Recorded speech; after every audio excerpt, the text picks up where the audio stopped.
Disiarkan langsung dari Grand Studio Metro TV. Inilah Opsi, opini dua sisi, berbeda pandangan tanpa saling menyalahkan. Dan dipandu oleh Afiani Malik.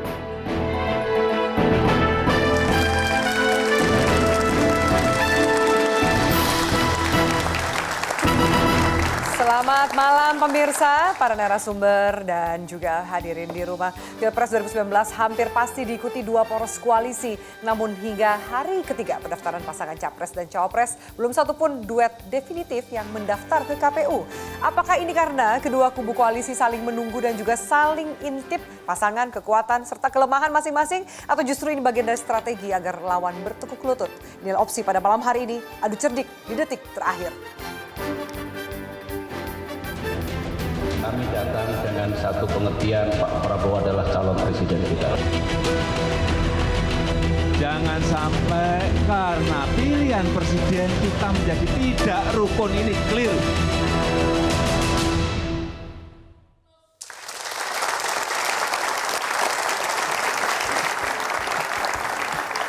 Dan pemirsa, sebelum kami memulai acara ini, kami mengucapkan turut berduka cita atas musibah yang terjadi di tengah-tengah saudara kita di Nusa Tenggara Barat dan sekitarnya. Kita harapkan semua bisa berjalan dengan baik, bantuan bisa diterima dengan baik dan bisa mengurangi sedikit penderitaan dari saudara-saudara kita di sana.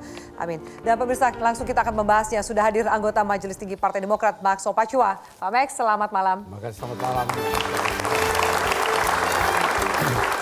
Dan Wakil Ketua Umum Partai Gerindra, Ferry Juliantono.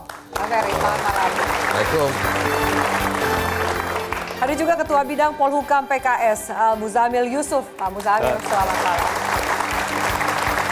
Berikutnya Ketua DPP Partai Nasdem, Syahrul Yassin Limpo. Selamat malam, Pak Yassin. Ada juga Wakil Ketua Umum Partai Hanura, Gede Pasek Suwardika. Selamat malam. Dan juga analis politik CSIS, J. Kristiadi. Pak J. Kristiadi, selamat malam. Baik, kita langsung mulai acara ini. Langsung saya tanya ke Gerindra terlebih dahulu. Iya. Langsung aja. Iya, ini Mas Ferry soalnya kalau bicara panjang jadi duluan aja nih ya. Mesti kita kasih kesempatan.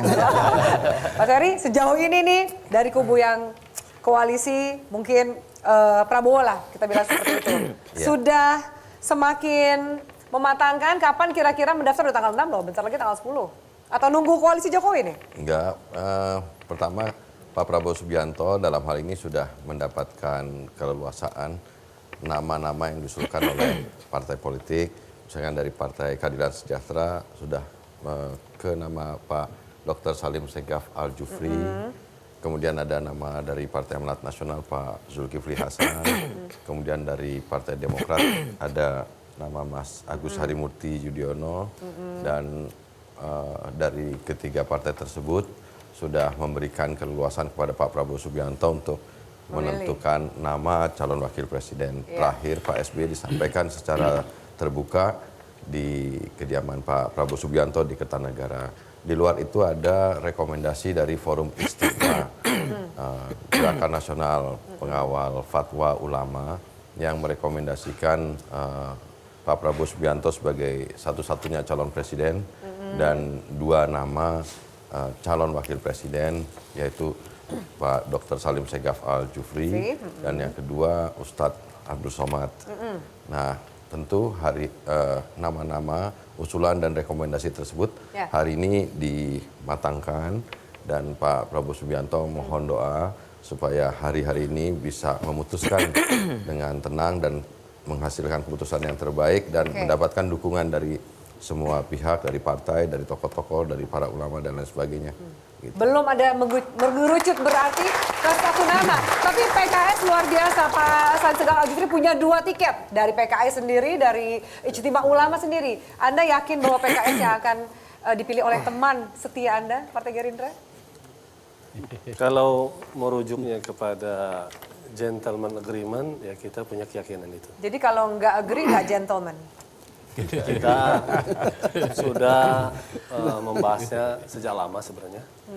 Dari Pilpres yang lalu kita juga bersama Pak Prabowo Hatta, lalu Pilkada DKI, Pilkada Jawa Barat.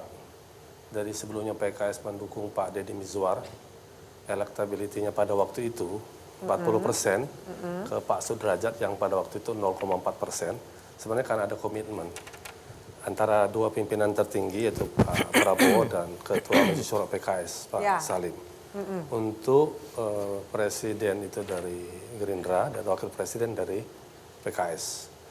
Dan PKS sudah proses di PKS itu ketika menentukan akan bersama incumbent presiden itu Pak Jokowi atau tidak itu melalui pemilu internal dan mayoritas kita memang menginginkan ada calon alternatif sehingga kita tidak bersama Pak Jokowi. Kedua, ketika kita menentukan siapa di antara calon kita yang kita akan majukan capres atau cawapres, Majelis Syuro juga melakukan pemilu internal se-Indonesia, didapatkanlah 9 nama itu. Nah, perkembangannya kemudian 9 nama. Per hari ini bagaimana nih? Jangan terlalu panjang. Per hari ini gimana? Ya, 9 nama plus istimewa ulama. Itulah yang diajukan PKS kepada Pak Prabowo atau Gerindra. Kita menunggu keputusan itu dari Pak Prabowo. Worst skenario kalau dipilih alhamdulillah bagus untuk PKS. Kalau tidak dipilih benar kemudian akan meninggalkan atau cabut angkat kaki?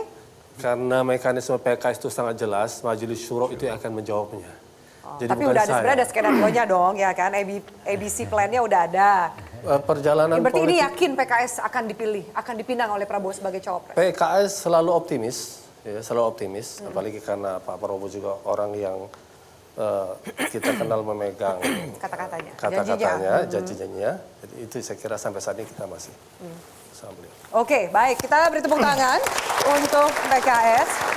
Kalau PKS dikatakan teman setia, ada yang teman yang baru datang, yaitu Demokrat. Sejauh ini posisi Demokrat seperti apa, Pak Max? Kalau dengar apa yang disampaikan tadi, baik dari Pak Ferry maupun dari Pak Musamil, saya kira semua orang sudah tahu. Ya. Awal-awal Pak SBY, gitu. Pak SBY sudah menyampaikan bahwa Demokrat tidak ada pilihan, sudah menetapkan Pak Prabowo sebagai calon presiden. Titik. Kemudian ketika kita beranjak dari satu titik ke titik berikutnya, yaitu siapa yang calon wakil presiden, Prabowo juga yang diberikan otoritas oleh Pak SBY, oleh Demokrat untuk memilih yang terbaik. Ya, yang terbaik ini tentu mengakomodir semua kepentingan. Ya, dasarnya seperti kita tidak berandai-andai. Kalau nantinya ada yang dari PKS ataupun dari PAN dan lain-lain, itu kita lepaskan ke Pak Prabowo memilih. Ini karena tanda kutip tahu diri yang datang belakangan jadi terserah. Enggak, bukan juga. Bukan begitu caranya. Atau memang yang jelas bahwa gitu. Yang di perahu itu, yang maju itu bukan sebagai kompetitor saja, tapi harus menang. Prinsip dasarnya adalah harus menang. Bukan menjadi kompetitor saja. Kalau kompetitor saja percuma. Kalau tidak AHY yang tidak dipilih berarti belum tentu bisa menang kalau bersama AHY. Tidak ada data ke situ. Belum ada suara seperti itu bahwa AHY dipilih atau tidak. Yang jelas bahwa Pak Prabowo sebagai capres yang diberikan otoritas full oleh Demokrat memilih siapa yang paling pas untuk menjadi calon wakil presidennya. Menurut Demokrat siapa? Ya kalau menurut Demokrat lebih enak kalau dari Demokrat lah kalau begitu. Siapa? Berani dong pakai PKS, sebut nama dong. Yang jelas bahwa kalau kita mau bicara itu baliho AHY udah di mana-mana itu bagian dari apa itu? Kalau promosi itu tolok ukur keberhasilan ya. Sesuatu yang mau dipasarkan itu harus dilihat in out-nya.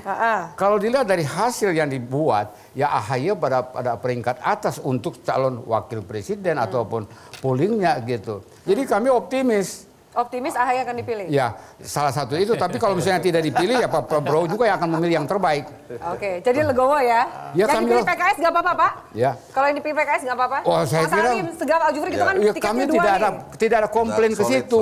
Tidak ada komplain ke situ. Itu adalah otoritas dari Pak Prabowo sebagai calon presiden yang diberikan otoritas oleh koalisi untuk memilih calon wakil presiden. Sepertinya toh Demokrat yang lebih percaya diri, kenapa sih? Tapi PKS saya kutip nih ya, ini agak ngancem-ngancem kalau saya bilang, mungkin bukan ngancem, tapi mengingatkan gitu ya bahasanya. Ketua DPP PKS, Ledia Hanifah mengatakan PKS tidak menjamin loh bisa menggiring suara ulama dan umat Islam jika tidak dipilih. Itu maksudnya apa, Pak?